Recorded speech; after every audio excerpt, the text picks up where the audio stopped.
Smoking in high school. We were allowed to smoke out back of nearly every exit. When it was too cold or raining, we were allowed to use the loading docks, and they let us paint an entire wall in one of the cafeterias with album covers. 30 years later, the artwork remains. Pretty much everything in Karate Kid Malloy. Guess this is why Cobra Kai is a success, because it revisits these tough moments of the first movie.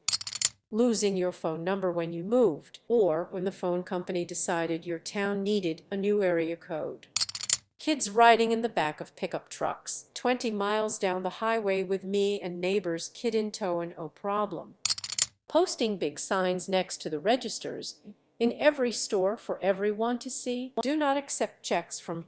You'd be the talk of town if you wrote a bad check then. Of course, most people use debit cards, but still, there was some serious public shaming in the 80s that was considered normal. My father was a bank manager in the early 1980s and had a drinks cabinet in his office. A meeting would often begin with, "Drink, whiskey and soda," saying goodbye to someone at the gate in an airport, walking up to a stranger's house and asking to use the phone. Every family party my grandparents asked me to bartend. These parties always had around 50 relatives, and I knew how to pour most aunties and uncles whiskey, vodka, Tia Maria, you name it. I started at 7 years old. Australian beeps were pretty amazing back in the day. Finding cocaine packets in my bartending tip jar. I got cigarettes for my parents and grandparents saw the time, baby, run up to Laurie's local Liga and get me some Salmons benches. And Hedges was a daily order at my house. Nobody batted an eye at a 7-year-old walking half a mile through a decent neighborhood and buying cigarettes, probably because it was a small, safe community, and they knew I was making errands for my walls. Smoking in front of children, babies, and even pregnant women, showing up unannounced, drinking alcohol while driving, and kids in the trunk.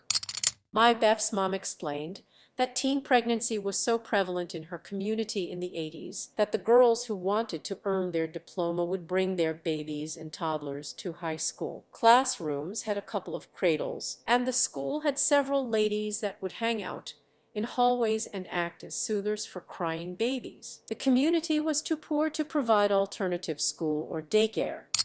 Smoking sections in restaurants was still happening in the early 90s.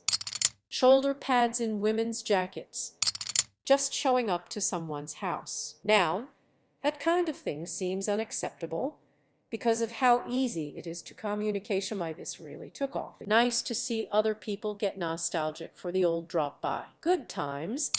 Cigarette vending machines. I remember them being in restaurants next to the newspaper box. Allowing your kids 8, 12 years old to go play in the woods by themselves and just ringing a dinner bell when you need them home with the 100 responses I've gotten. I may have been totally off on this. Apparently this is still acceptable, and that makes me so happy. Halloween is coming. Some guys in my high school dressed as KKK members with their black friend as a slave in chains. A picture of them was in the yearbook. I shit you not. Smoking at your desk at work. Smoking on air plastic clients to strip clubs for lunch or in a roar, as I experienced at one company, having a lingerie show at the office for the executives, working out in a letterface short, tight gym uniforms girls wore for school gym class, pistachio picture frames, men with huge permit hairdos wearing neon spandex pants. Hairbandsy have been overwhelmingly informed that strip club business meat injections are still a thing. In the 80s and 90s, it was pretty commonplace, but I foolishly thought the practice had fallen by the wayside. Till whenever I fell asleep in the car, my family would just leave me in there while they did whatever and let me sleep whether it was 100 degrees or if it was winter. Sometimes they'd expect me to meet them where they were when I woke up, like in the store or in the house from the garage. That would 100 not flighted A. Answering the phone with no idea who's calling.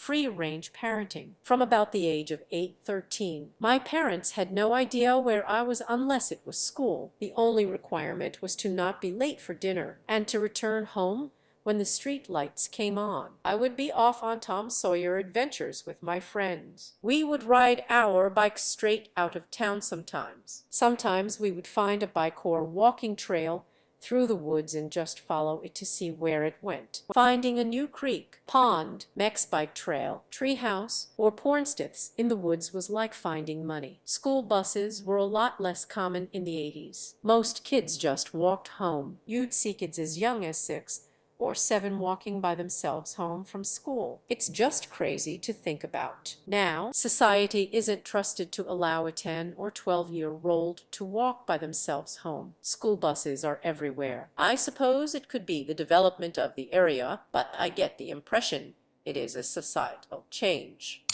No seat belts. I remember being a young kid sitting on my knees in the front seat because I couldn't see out of the window. No seat belt. But I remember when my parents started using the seat belt and having me always wear one. I'm very conscious of wearing a seat belt and following the recommendations for car booster seats for my kid. But I did it said she'll never have the front seat experience I did also. Putting your kid on your lap while driving seemed common to me. I remember when Britney Spears was blasted for doing that. Only then did I realize how stupid it was.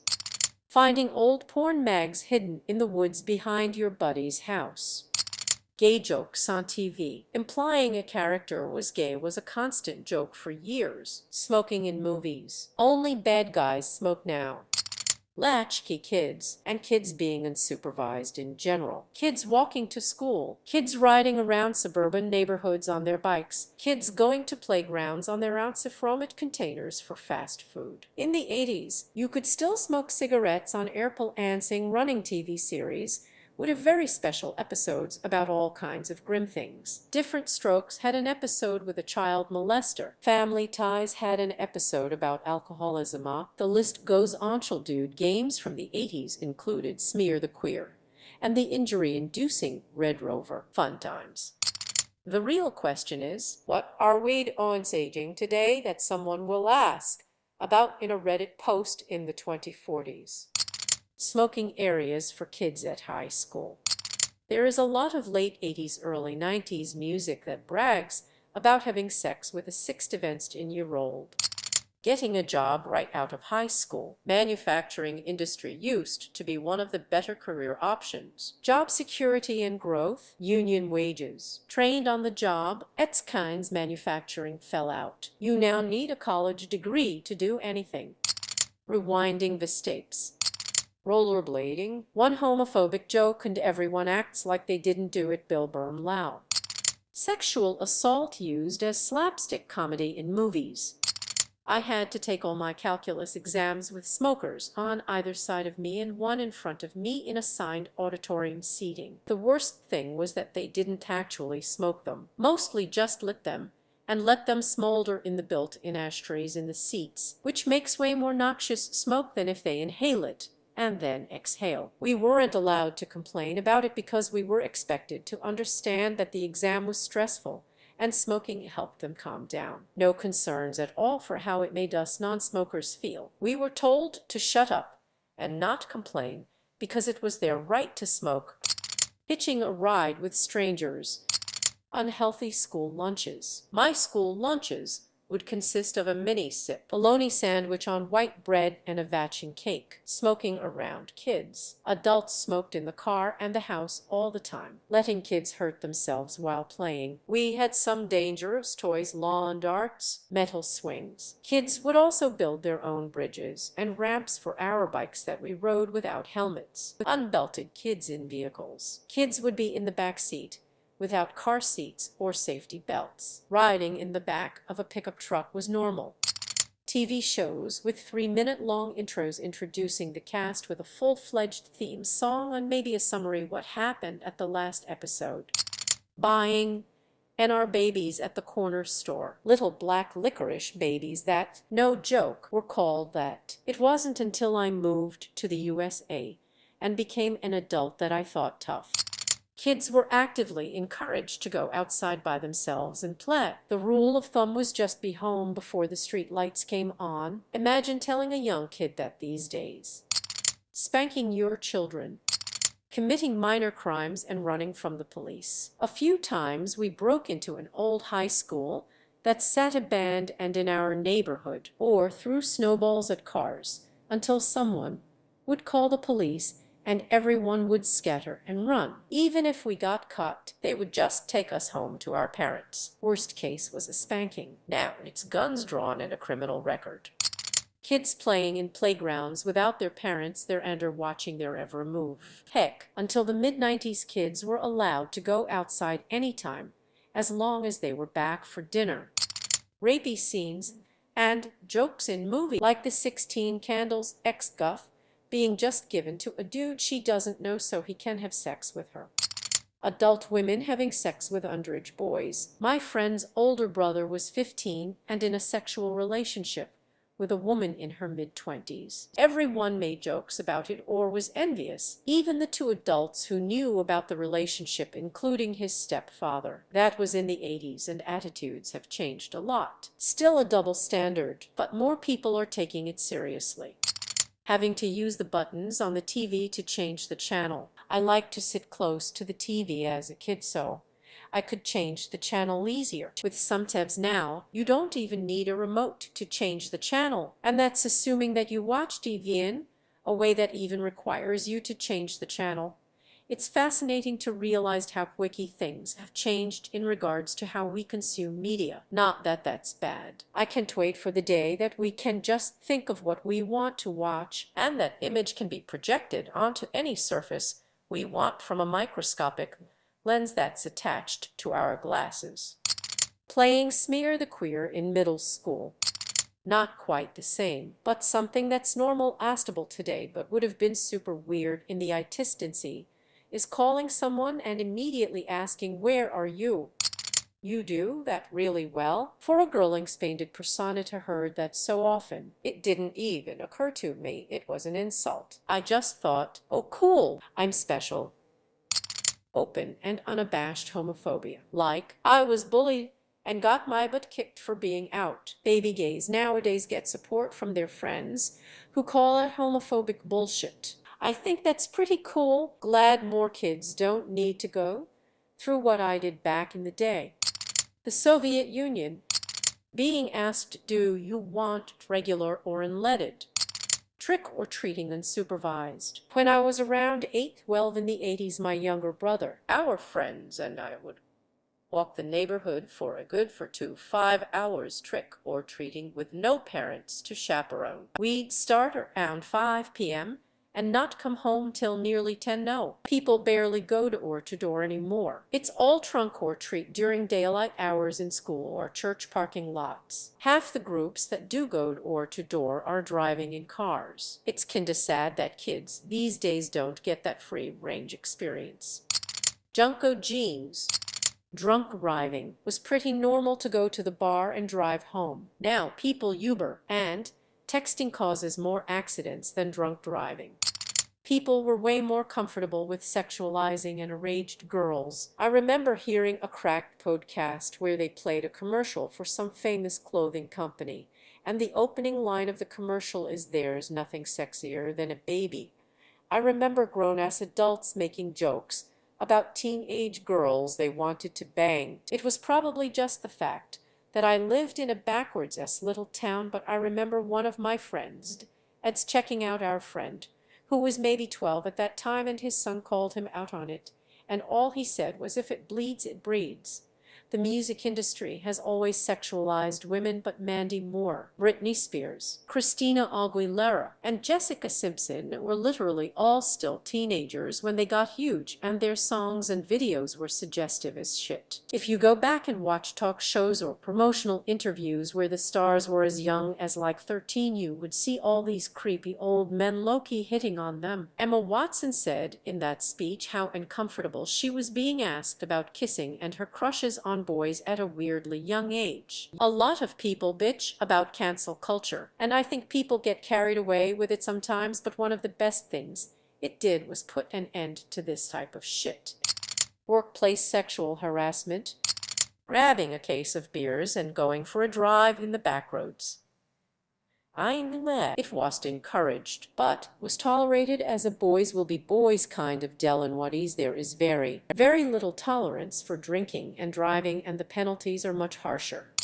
The children's song Eeny Meeny Miny Moit was socially outlawed in the mid-1980s here in Australia. Well, they changed one word to Tigger, having a drink with Bill Cosby, permit hair. In England in the 80s, having a smoking side in movie theaters. There were ashtrays in the armrests like those in airplanes. In Germany, there were those bubblegum-shaped cigarettes in a fake cigarette packaging. It was pretty popular, and you were the coolest guy in the school or kindergarten when you had one of those.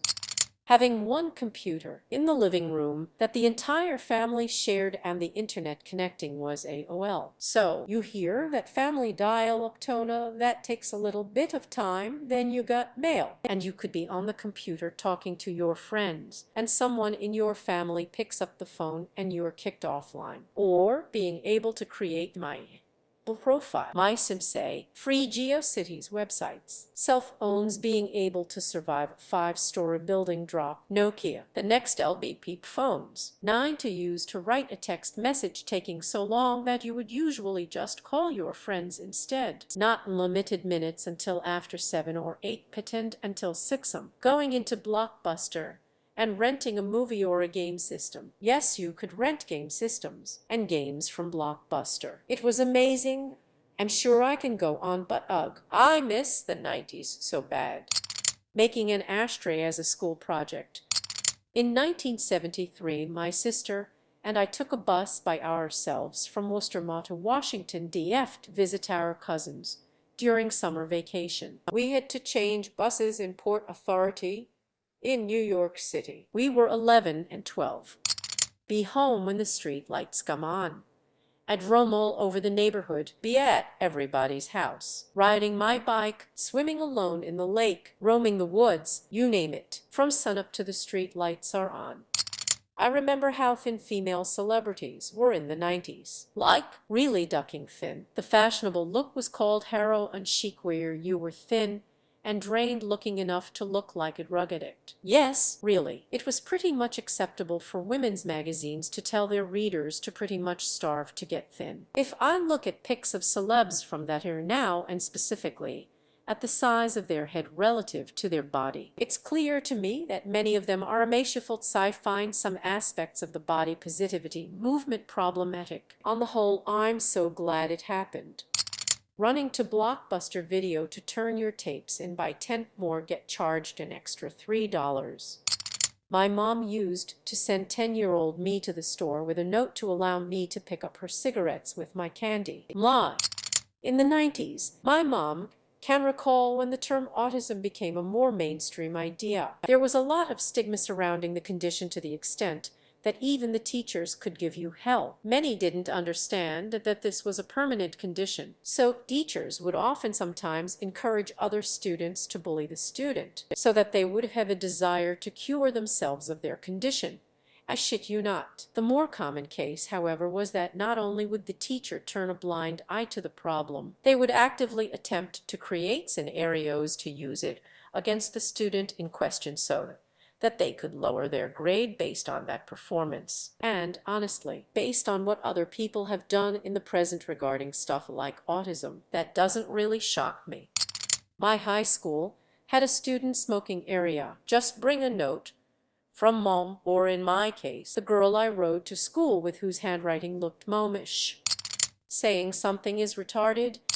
From what I've seen of home videos from the 80s, 90s, just being social and goofy, even with strangers. It might have been partly due to the emerging novelty of being able to record things, though, and maybe seeing the camera tended to prompt different behavior. I see a lot of verbal humor in more recent videos, but the farther you go back, it seems like people are more willing to add antics into their socializing. I don't think it's necessarily unacceptable now, but I feel like if you were to act that way, there's a lot of people who would think you were just being annoying or abrasive. casually racist jokes. In film, TV, and just out on the street, I casually told horribly racist jokes as a child that have me horrified now. People treated it like it was completely normal at the time. Wearing Looney Tunes characters on dressier clothing. Being able to buy a house.